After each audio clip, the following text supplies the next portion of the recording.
So in this video we're going to talk about how to keep the arms straight, and obviously in reference mainly to the sort of impact slash post impact area. So that basically means once I've hit the golf ball, my arms are nice and straight in this position, which will lend itself to consistent ball striking, much better ball striking, and also if you understand how to control the club face, it will give you considerably more distance as well. Now this has been very much prompted by a recent lesson that I gave. So there was a golfer who reached out for help, was really struggling with sequencing the downswing and would end up with very sort of bent arms when hitting the golf ball, and this lent itself to high ball flight, inconsistency in contact, and just loads of spin. So even when he was going to like the less lofted clubs, they were still just spinning far too much. So there was a few things that we had to sort of talk about, a few things that we had to change, and that's what I wanted to share with you guys so that you guys can learn the changes that you need to make to get straight arms in that impact area. So the first thing you have to do is you have to make sure that your arms are not too close to your body in the backswing position. Now this is something that most golfers underestimate. Okay, so you'll make a backswing and then you'll kind of go, yep, that's absolutely fine. You need to make sure there's a real effort that you are pushing your arms away from you. There's a couple of indications that you can check whether you're in a good position. One is that the palm, so my right palm, should be sort of squashing my left thumb and almost pushing it away from me. So that would be one indication. If I can feel that grip pressure between my right palm and my left thumb in the backswing, that would mean that I'm in a very good position. If I can't feel that relationship between my palm and thumb, would generally mean that my hands are too close to my body. Another one would be the elbows. So if I sort of swing back and I push the club out away from me, you can see my elbows are nice and close together. If I let my hands come closer, see my elbows sort of form much wider and collapse. So a couple of indications. And the third one is obviously it might just feel a little bit sort of robotic and rigid, but you have to make sure that you're getting width in the backswing. And the reason why is because if I keep my arms straight here and then I sort of bring my arms down straight, can you see the way I can get my hands over the ball? Whilst if I sort of bring my hands close and I bring my hands this way, see what happens? I end up with a very high handle position. And what that'll lend itself to is inconsistency in the start of the downswing, which is what we also saw. So the first problem was not enough width. If you like shorter swing in the backswing position in particular, get the club into a much better position. Now, once you do that, then what you can start doing is having a little bit of a think about the downswing. Now, the best way to explain this, because I see this a lot, and this is what I saw very much in this lesson as well, is you get the idea of the rotation and the body move wrong. So the student was really moving down. Okay, so the head was moving sort of in front of the ball and everything was kind of very much downward. And what this was lending itself to was like a spin.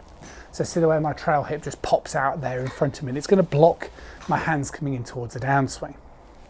So in golf, we have to rotate, but we don't want to sort of swing back and rotate immediately very, very downward like this, because it causes that sort of over the top and casting move. What we want to do is we want to try and rotate where we feel like we're triggering a nice rotation, but maybe not quite as downward. Now I think the easiest way to do this, and this is what we did during the lesson, is to do this drill, and it's the wall drill. So if you get yourself pretty close to the wall at home, okay, and what you want to do first of all is just without a club, just make some swings where you sort of swing back and swing through, okay, as I'm demonstrating here. And what you should be able to do is make sure that your hands don't hit the wall. Okay, so my hands go up the wall like so, and that's a nice little feel.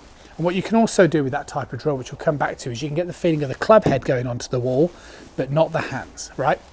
Now, what I did in this lesson, I do this a lot, and you guys can do this as well, because I recommend this to a lot of my students that I work with, particularly online, is we've got a box, okay, or I have a box here, and I place the box pretty much in line with the lead ankle line. Okay, so like so.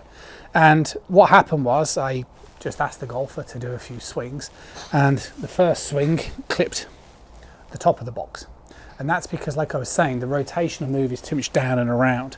What we want to do is feel like when we're rotating, we're able to get this club. See the way I let the club move up so it misses the box.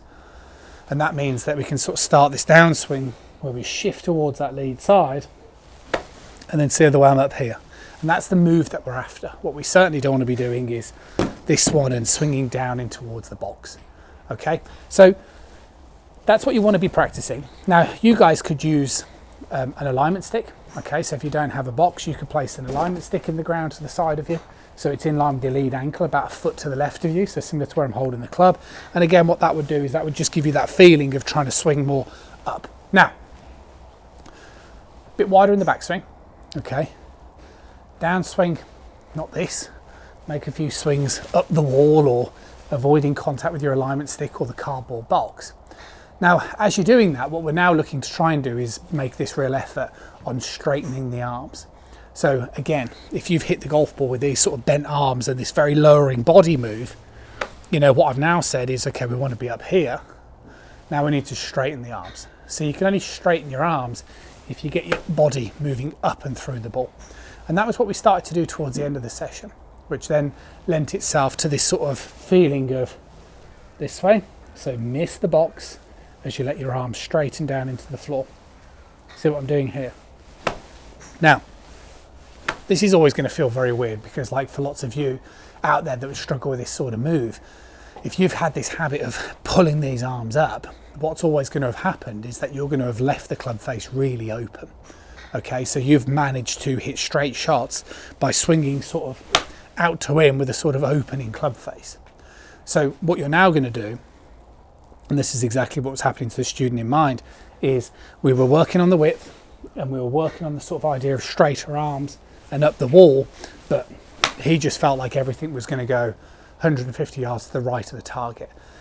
And this is when you need to allow your arms to rotate. Now, I know lots of you, or some of you, comment whenever I talk about arm rotation thinking that, you know, you shouldn't, your arms have to rotate. Every tour pro's arms rotate. The only ones that can exclude any arm rotation is if they grip it really, really strong. You know, somebody like Daniel Berger comes to mind for me, who has a very, very strong four-finger knuckle grip, and therefore he's already pre-rotated the arms. For everybody else, there is always going to be some arm rotation. And that's what I was trying to say to my student, because he'd been told that same thing. He was like, I didn't think you were supposed to use your... Yes. Yeah, if I get into this position, hands over the ball, I have to square that club face, which is going to come from my arm rotation. So that was what we did. We got the backswing much wider. Okay, we've got the feeling of changing how we're trying to hit the ball by sort of getting the feeling of moving the weight to the lead side as we swing up the wall or as we swung whilst missing the box. And that started to change the direction of the club, and it changed how the body was moving. And that then lent itself to the idea of straightening the arms as you rotate the club face. And it will seem like a lot, but you can put it all into one move. You know, what we did during the lesson is we did a few lots, starting in the through swings, back and through. And I've said that to you guys before. I always like that drill. Always makes a big difference to golfers and how they move. And that's exactly what we saw in this lesson.